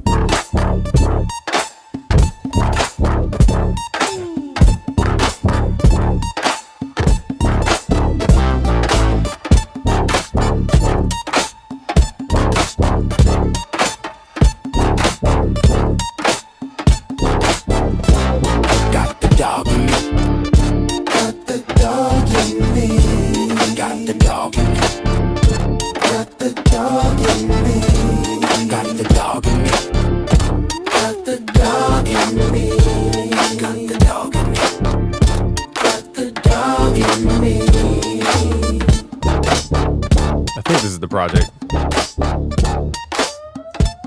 Then it flips into a whole nother beat. Oh, this is the one with the verse on it. Okay. Boom, boom, boom, boom, boom. I be reppin' 5, but a nigga stand 10 toes. Bitch, I never gave a fuck about them hoes. I don't think that's it though. I feel like that's not the right version. But long story short, it was something like that. I don't know exactly which project version it was. I didn't save these properly. But it was basically we flipped it into Suno, and it got the attention of, shout out to Major 7, who I guess is tied to Snoop in some way. And he was like, yo, the beat, because I put it up on social media and I was just showing people cool stuff Suno could do. And he was like, yo, can I send this to Snoop or something like that? Now, I did have other people ask me about stuff to send to Snoop in general from before, but this is different because I posted something and then somebody asked me about it specifically. They didn't just say, hey, whatever you got, can you send it? They said, hey, this thing that we're hearing, can you send that over? So this was made via incorporation, or what do you call it, in collaboration with Suno. I think it was this one. Yeah, it was this version of it right here.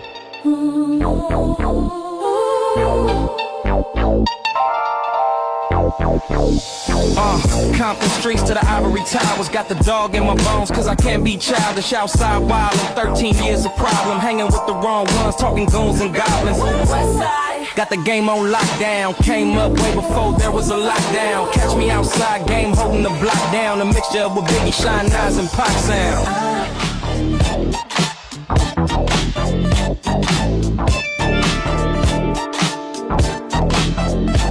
Got the dog in me.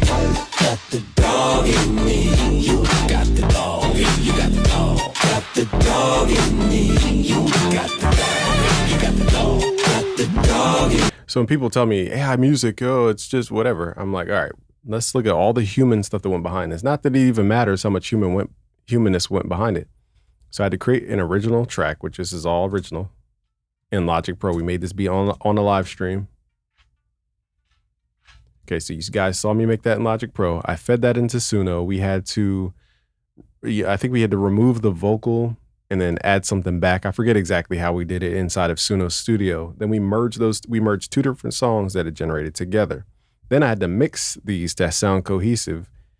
So it's like the song was AI generated, but I actually created the source material and I did the lyrics because I had to, I forgot too. We gave Suno not just lyrics that we typed in. I actually recorded my voice. I had Suno reimagine it in a different voice, but I recorded the timing and everything inside of Logic. I gave it to Suno. It just did a different voice basically with a slightly different timing. So I did the song idea, the lyrics, the vocal performance, the mixing. All the AI technically did was just add ancillary instruments to fit the vibe. So how is that process different than a Dr. Dre who says, okay, I want to make a Bruno Mars beat today. I need to hire this drummer. I need to pull in this guitarist. I need to buy this bass guitar session. And I'm just going to, orchestrate them and maybe mix it myself. How's that different? Like if anybody can make that argument that Dr. Dre's process is any different than what we just did with Suno Studio, yeah, I would love to hear it. And if you say humans made it, again, what is humanness? It's just flaw. But what is flaw? And then you get into what is flaw. And you go down the rabbit hole of, okay, ultimately it's just when somebody has an idea that they followed through. Nick Lee says, what do you say about the Oh, Game Time. Yeah, you get all my books for free. Every book I've written for free can be found at busyworksbeats.com/book. It's completely free. I have one book called Busy Signal. It's about online business, how to build it. I have another book called Producer Bible. It's about mindset. A third book called Game Time, which is more so about the future of AI and what it means to the music industry. And then the fourth book I wrote is called The 50 Laws of Beat Making, which is more about tactical beat making, music production craft. So all those books are for free. Just go to busyworksbeats.com/book. So, yeah, it's a great way to put it. James says, agree, Suno's the new session musician. Again, what is a session musician? They're not there to create from intent. They are there to have a service to translate James's idea into the computer. That's all they're there to do, is to process James' thought with their human flawed thinking to put it into a computer. And the more accurate they get to James's thought, the better they're treated and the more they're invited back. That's how the music industry works. That's a service. That person who came to that session, their intent was not to create James's song. Their intent was to get paid by doing a service. So I think all the people who are just doing services as a middleman, who have no intent behind their stuff, I think they need to refocus their business to create from intent and start putting out their own stuff instead of working on everybody else's stuff, which is their intent. Just my point of view. But ultimately, at the end of the day, though, the music business has nothing to do with how much music is out there. It has to do with copyrights. That's the actual music business, is about copyrights. It has nothing to do about who can make the best 808 slides. Like, that is not the music business. All right, so let's use some tools. So we went on a whole philosophical thing about Sora and Suno, and I just want to put you guys up on the latest tools so that you're not left behind. Because again, if you keep seeing videos about people demonizing Spotify or demonizing Suno and demonizing Udio and all these platforms, you're always going to just never investigate deeper, and you're going to be left behind when everybody else is shooting way past you. All right, so let's pull up some comedy clips I created. So again, I love Patrice O'Neal's style of comedy. It's the funniest stuff I've ever found on the planet of content. Even in the world of having everything at our fingertips, I've found Patrice O'Neal's stuff is better than everything created on the entire internet in terms of entertainment value. With Patrice O'Neal and Opie and Anthony specifically, on his appearances on Opie and Anthony. So I'm going to play, again, my thought process with Sora is not to do a Patrice type beat. It's what if Patrice, first of all, he's my favorite comedian of all time. So hearing a real comedian deliver the joke, I hoped it would be in his sound of voice, his style, his timing. I listened to so much of Patrice, I kind of know how he talks, and I'm basically an apprentice under Patrice if I were to study him even more. So I have real jokes to tell, and I let the AI basically just use Patrice's, spirit, I'll say, not spirit, but his essence as an avatar to say my joke. Because I was like, what if Patrice said this joke? Patrice still lives on through our multiverse, right? Yeah. Man, let me tell you something. Coming up here this morning, fellas, don't you hate when you take a shower, then got to take a shit, but you got to go? Like, no time to re-shower in this motherfucker. I'm sitting in the cab just mad at. Man, let me tell you something. Coming up here this morning, fellas, don't you hate when you take a shower, then got to take a shit, but you got to go? Like, no time to re-shower in this motherfucker. I'm sitting. So that was the joke. My joke was, and I'll read the comments in a second. My joke says, Patrice O'Neal on the Opie and Anthony radio show telling a story about coming to the radio station, which is what they used to do, talk about the stuff that happened before the show. And I wrote, fellas, don't you hate when you take a shower and you got to take a dump, but you got to go? And I put ... like ... no time to re-shower in this month. So basically, that was the joke. But what AI did, which is the humanness, is it ad-libbed beyond what I actually wrote in the actual prompt. It said, let me. Ain't got to take a shit, but you got to go. Like, no time to re-shower in this motherfucker. I'm sitting in the cab just mad at. Man, let me tell you something. Coming up here this morning. He said, let me tell you something. Coming up here this morning. And that's actually how Patrice talked. Coming up here this morning, like he talked like that. Now, is it his exact voice? No. I wish they did kind of have more accurate voices, but it's better than having no voice. That sounds remotely like it. So Matus says, hey, Busy, what kind of computer do you use for music production? I'm on the, what is this here? The Mac Mini, running what's called Sequoia, I think. Don't give me the spelling Sequoia. Sequoia. And what else? And I would recommend you get at least 2 terabytes of space. I made the, or no, yeah. Do I have 2 terabytes? I would recommend getting 4 terabytes of space if you can. I'm at 2 terabytes, but I'm already hitting the limit of space. So I recommend anybody get 4 terabytes of internal space. Because you don't want to deal with hard drives that you have to keep moving and all this type of stuff. I have 20 gigs of RAM, which RAM is just how many programs you can have open at a time. They all take up space. Like Google might take up 2 gigs of RAM because it just needs all this processing. FL Studio might take up 1 to 5 gigabytes, depending on how many contact libraries you have loaded up. So it's just it's like space on a computer, but just for apps. From the way I understand RAM. So 24 is kind of low. I probably should have went with like 36 or higher, but I don't open up 1,000 programs anyway. Because I went overkill on my MacBook. It's like 64 gigs of RAM and all this stuff, but my MacBook is slow as crap right now. It's very hard to use. So, what else do I have on here? 4 terabytes, 24 gigs of RAM, Mac Mini, Sequoia. I don't know about the video card that they have in here. I'm not sure. That's pretty much it. So it's the Mac Mini M4 Pro. That's what I meant to say. So this is the M4 Pro model. All right, I'm not a computer guy, so I'm probably missing some kind of specs, but that's my setup.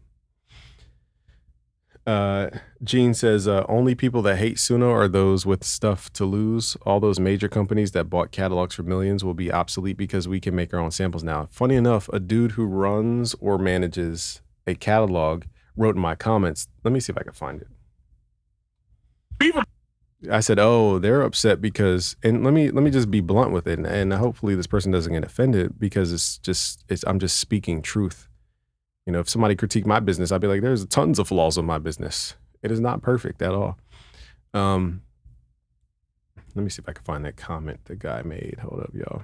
So I put up a video about, I think it was a Suno video. Yeah, it had to be Suno because it was music related. So let me find his take.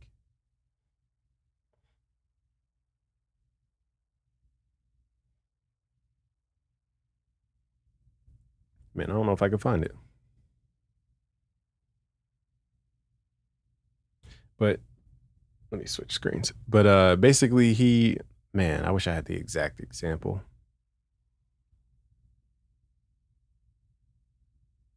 Is there any way to sort via, I don't know how to use this on desktop. I'm not the greatest. But man, there was a comment by somebody who, and you're just going to take my word on this. I don't know if he deleted the comment. I'm pretty sure there's more comments than this. Oh, I have to click the plus button. Okay, that's why. Okay, that makes sense. But there is a guy, and I'm going to find him. Man, he's a white dude. I'm trying to kind of eyeball their avatar. Darn, I can't find it, y'all. But basically, he is either managing or runs his own catalog of music. And he was like, this is a problem because of, man, I don't want to butcher what he said either. Maybe it was this video. Maybe I was on the wrong video. My dumb self was on the wrong video. That's probably why. Okay, I was just on the wrong content, I think. All right, it was this one, I think. I'm going to find his comment in a second. We are going to find this thing.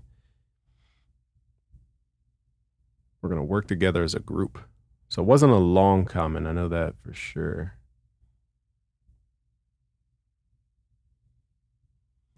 Dang. Sorry, y'all, for the blandness. Music businesses. I think it was him, Jason Nevins. I might be wrong though. Hold up. Is it him? Yeah. Okay, here he is. All right, so on Instagram. So here's the video, first of all. It was me listening to Suno V5 for the first time. Not the first time, but on video. While I'm getting bored in, money to the roof. All my niggas dogs stacking up the chips like I'm in New York.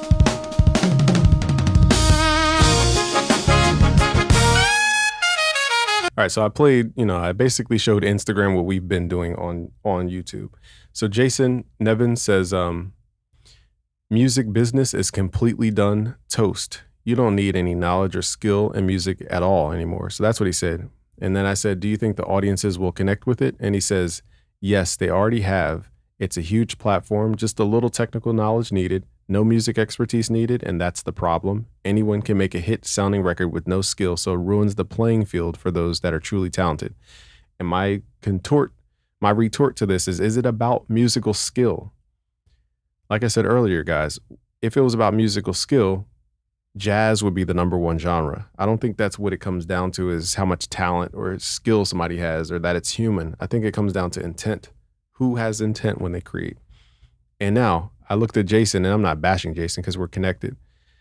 He is a producer, so Universal Music, it's PG, publishing group, Universal Music Publishing Group songwriter, producer, and a music catalog development. Keywords, because what is music catalog development? Music catalogs are basically, if you guys have ever gone to Royalty Exchange, for example, it's a website where, hold on, let me pull it up. So people who are the reason music is so tied to Wall Street is because, think of it this way. I can invest in the S&P 500, which is what is it, an ETF or whatever? Or I don't even know the exact definition with the SP, an index fund. That's the word. So I can either do this, and I'll be simple because I'm not a stock expert. Do not take this as financial advice. It's not financial advice. So I could take my money that I earn, my dollar, okay? And I could say, okay, dollar, it's fun having you in my bank, but you actually lose value so that next year you're worth half of a dollar. So if the more I hold on to you, dollar, actually the worse you become.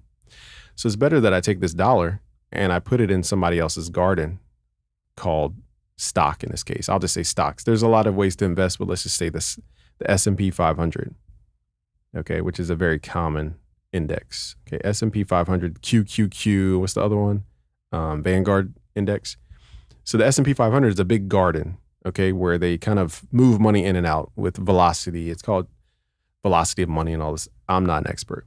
Long story short is the money multiplies. It has children because it has other money to mate with, okay? Like I said earlier, you're buying a Gucci belt because you want to attract the mate. Why do you want to attract the mate? Because your genetics are coded to replicate. Why does it want to replicate? It's because the way it survives throughout generations is by basically taking over another body. So your DNA is like an alien race that wants to live forever through as many bodies as it can. So that's what it's basically doing. It needs to multiply. So how does it multiply? It finds another person, and it does the whole, don't get me to try to describe the replication process when it comes to mating. I don't know the technical terms with the biology and the genetics there. Now you've combined all those genetics to now give you a greater diversity and a greater chance of survival, because now you have offspring who can now multiply themselves. So now your dollar goes to another garden where there's more dollars to mate with, and now it comes out with $3. Your dollar had 2 kids, okay? You've 3x'd over, let's say 30 years. You've probably not even 30 years. That's a way long of a time. But whatever, let's just say your money 3x's in the stock market over a certain amount of time. Let's just say 10 years is the usual target. So I don't know if that was a 3x target, but usually it's 2x they go for. So I'll just be safe and say 2x instead of 10x. Because technically, yeah, you did multiply twice. You have 2 new things here. So technically it's 2x. And that was over 10 years of time. So the problem though with the traditional stock market is it goes up and down depending on busts and booms. I'm not an expert. Listen to Ray Dalio for expertise. So basically everybody was hyped during 2020. That was a boom cycle. Well, now there has to be a consequence of that money just going up forever. It has to come down. Okay, so now the returns that you got during 2020, okay, that were booming during the pandemic, let's say the returns were 100%. Well, now these 100% returns are going to be knocked down to negative. You're going to lose sometimes up to 60% on certain stocks. Now that's very dramatic. I'm being dramatic just to keep this video going. But let's say they go down even 30%, which we've seen even in April, I think, of this year. So the stocks go down 30%. So now this downness could last an entire year. So investing in the stock market during this time, now smart people do it because they understand that you buy during the time it goes down, not the time it goes up. But long story short, if you're looking for returns, they usually try to mitigate risk of their money going down. So they try to avoid these down cycles. Music is known, the reason Wall Street is so tied to music is because music is known as one of those, I'll say recession proof, even though it's not technically recession proof, because the music industry is run by a tech company. So it can't be recession proof if the tech company runs it. But anyway, let's just say it's recession proof for the sake of this conversation. So the music might gain 15% year on year. Okay. So I don't know the compound effect of 15% over the same amount of time. Let's pull up a calculator real quick. Let me just ask Grok. Grok will give me a straight answer. In one word answer. Okay. Let's do this in real time. In one word answer, give me the return on investment for a song that generates 15% ROI per year. Give the final ROI percentage over 10 years. So this will do the math for me. I don't have time to try to figure out compound interest math. Shout out to Zero. It's not about skills, it's about aesthetic satisfaction. All right, so they said, Grok says that it will return 300% over 10 years because once it compounds, it keeps multiplying. So even though it's 15% this year, it doesn't mean that it's 15% the next year. 15% over 10 years is 300%. So as I mentioned earlier, if the goal is 3x or 2, I'll just say 3x just so this is like the same thing. What is 3x? 3x is 300%. So if their goal is to get 300% in 10 years and avoid recessions that go down in percentages, because they want to time the cycles and everything, the ups and downs of the stock market, they're going to go to music because music is known to be, I'll say, recession proof. Okay, I don't want to basically act like that's the pure definition because it's not truly the definition, but it tends to not move perfectly along with stocks. Okay, it's not bulletproof, but it doesn't align perfectly with stocks, meaning that they can put their money in here. Here's my point. The reason these guys are buying catalogs is not because they love the music. It has nothing to do with the love and the talent and all this type of stuff. It has to do with the fact that they're getting a return on investment that outshines their returns that they can get with the S&P 500 or other indexes. So what I'm saying to you is the reason somebody could give a Mike Will Made It or Cardo Got Wings. Let's do simple math and just say 100 million let's just say 1 million. Okay. The reason they can give them $1 million cash for their catalog is because the catalog has what's called recurring revenue per month, cash flow. So let's say the revenue per month on Spotify is $5,000 per month. I'm just making it a small general number. So let's say somebody's catalog generates $5,000 per month on Spotify and other distributors. So this song makes, in this case, about $60,000 a year per year. Now, $1 million, probably a little overestimated. I'd probably say 600,000 to be a little more safe here. Let's just make this simple math. So let's say, and I will be having a conversation with a company called Sound Royalties. We're going to be live October 15th, and we're going to talk about stuff like this. Like, how can they come to you with a bag of 600,000? This is what pub deals are for, by the way. Okay, publishing deals. What is publishing? A publishing is somebody's trading you a big bag now for the money that you make per month. Because the reason they could do this is because all they need to do is get 15% on their 600,000. They don't need to make $600,000. And that's the part that people can't comprehend, is how money moves. Capitalism takes an existing $1 million, and as long as it can get 10% or whatever percent outshines the S&P 500, then they're fine. They don't need to make $1 million in the year. They need to actually make, so let's say $1 million. This is the capital base. You guys can study Boyce Watkins. He talks about stuff like this. I'm not an expert. Okay. So you take what's called a capital base. All right. And then your goal as an investor in this case is to get a percentage return on this money that's just sitting there. Because again, when you let money sit there, it dies by the definition of how money's created through the Federal Reserve and all this type of stuff. So by default, if you don't move this $1 million, it will actually go down to 4% less, 5% less because of inflation. And we've seen inflation go way higher than 4%. So my point is, they don't need to make $1 million off your music. This is how people get such a big bag. You're like, how'd they get $100 million? Their song's not making $100 million. It doesn't need to make $100 million. This $1 million needs to make the money back plus 15%. So it's 15% of $1 million. I don't know, 50% of $1 million. Let's take a couple zeros off, multiply that times 15. So it needs to make, this is probably sucky math. What, 1, 2, 3, 4 zeros.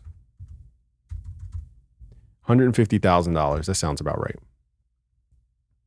So 15% is actually 150,000. Okay. So if your business made this in the year, they can give you this because they know their goal is just to make 15% year over year. Okay. So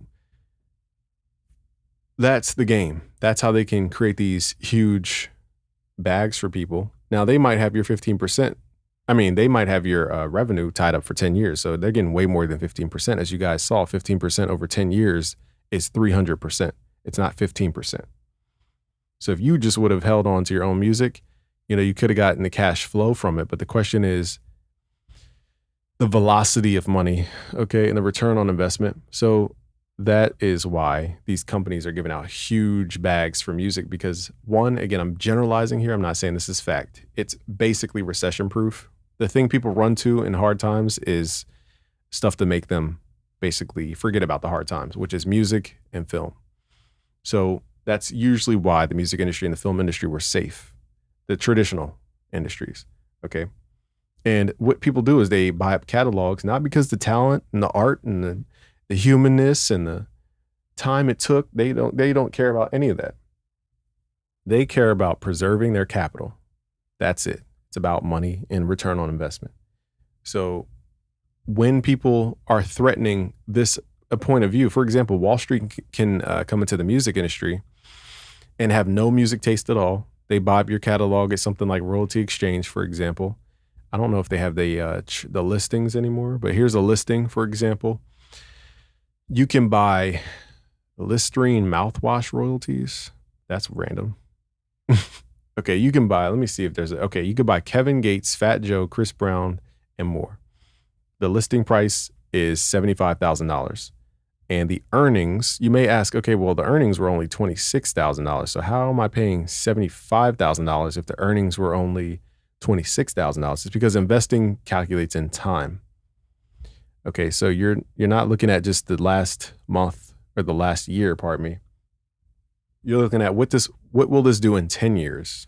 That's what people are trying to get back. And also too, when you're investing in something, you only need a percentage of that money per year. So 15% of, let me do some fast math here, y'all. I'm not a mathematician. Don't judge me. All right, so let's see, what was the asking rate? So 75,000. All right, you only need 15% in the year. So let's say times 0.15 if I'm doing that right. So the song only needs to make $11,249 in the year for you to get your 15% every year. And it's currently doing 26,000 or 20,000 on average, which is 9,000 above the 15% mark. So again, when people are investing in this stuff, they're just looking for a return on investment. They're not looking for their money right now, right this second. That's not how this works. So people who are, basically what I'm trying to say is people who are not from the music industry can come in as long as they have a capital base. They can even borrow this because they get loans from 1% up to 5%, which is stuff you can't normally get out of a bank. You have to go to like established investors and stuff. So they're in their good old boys club. They went to Stanford with so-and-so. He's a venture capitalist. They got the connect, basically. He's the plug. And they say, hey, give me $1 million. I'll turn it into $1,150,000 this year. You don't need to turn $1 million into another $1 million. That's where people can't comprehend. Okay. And they take that $1 million, they come to artists like Kevin Gates, for example, and they ask to buy his catalog. They don't need to know anything about music or anything about anything. And it's not angel investing. Angel investing is when somebody has an idea. Like Kevin Gates isn't even famous yet. And then they just need money to record and go in the studio. That's more of an angel investor. Somebody who's not even proven their business results yet. That's where angel investing comes into play. This is more, putting your money to work, investor type stuff, venture capitalist type stuff. But they can come in and buy up all these catalogs for 10x multiple. Because again, it's not about what the music makes right now. It's about over 10 years. What's the multiple? I can multiply my stuff times 3 so that's what it's for. And also too, people want to leverage the rights so that they can license it out to TV shows and make films and all this type of stuff with the music too. So the reason people go to certain companies like, ASCAP, for example, with their publishing stuff and all these different companies that are aggregates is because it's just simple. Like if people go to epidemicsound.com, they know that they have an access to country music, rap music, trap music, R&B music that they can use for their film without any headache for YouTube videos. So they go to Epidemic Sound. Well, these companies are doing the same exact thing. They're building a platform full of stuff. And in the case a film wants to leverage Katy Perry's song, it's on their platform and they got to pay the fee to access Katy Perry's song. So the name of the game is collect all the Pokemon cards and hope that somebody wants your Pokemon cards. That's basically what it is. And again, the reason these people are getting so crazy of a cash out is because it's not about what the song is making this year. It's about what it will make over 10 years. So that's how these investors are thinking. And that's why they buy catalogs at what's called a multiple times the money you earn per year. So again, to you, you're making 4x. So somebody could come to you, offer you, what is this, 150,000. Let's say you're making $5,000 a month on your music, which is 60,000 in a year. Somebody offers you even 10x, which is a very strange multiple. Usually different industries to give you different multiples. But let's just say somebody comes to you with a 10x multiple, meaning what you make in that year, they offer you 10 times the amount in cash. Now to you, it's 10x, okay?